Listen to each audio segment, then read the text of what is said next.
Down na, sit down. Ayun ang Kuya. mga pusikat. Sit down. Ang babait naman.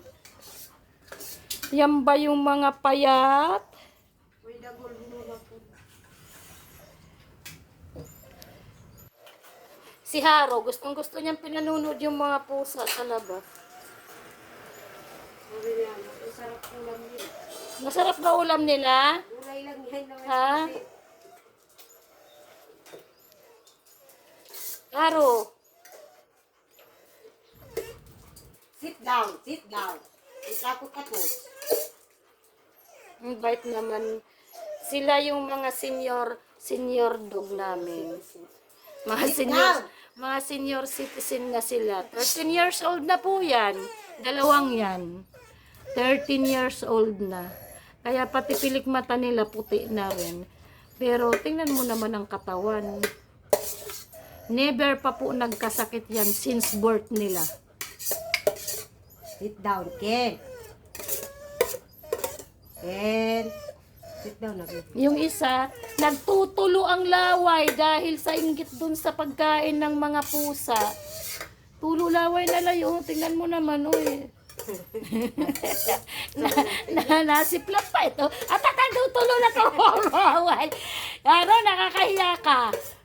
Grabe ka. Yan po, dalawang senior dog namin. 13 years old na po yan. Bala tayo. Ayun ang aming 9 years old na po yan, yung isa. Ito po ay bata pa po ito. 18 years old lang po siya. Dagol, lalika na. Kain na dun. Dagol. Dito ka, Choco. Choco dun. Kain na, baby. Yan ba yung mga payat? Tingnan ang mga tsura niyan. Oh, Diyos ko. Anong pagkain? Mga kayo. Hala, pumapayat talaga.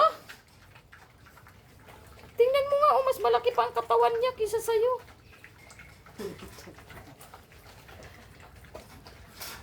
Dalawang senior ko, ang ano pa kumain, yun ay 9 years old na yon. Ito ay 13 years old. Ito ay 5 years old. Ito ay 4 lang po ito. Bata pa po ito. Tanda na rin ito. Oo, silang dalawa, magkasabay yan na dumating sa buhay namin. Galing lang din yan sa likod. Si Kent at saka si Julia. Galing lang din yan mga kalahi, yan yung mga pinapakain natin sa likod. At saka ito, si Choco. Matindi ang kwento nitong isang to. Kapon na yan. Huwag kang manghihipo dyan. Ay, yung kapon na rin yun. Yan, si Kent.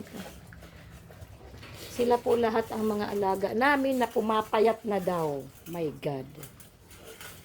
Thank you for watching. Please share and follow.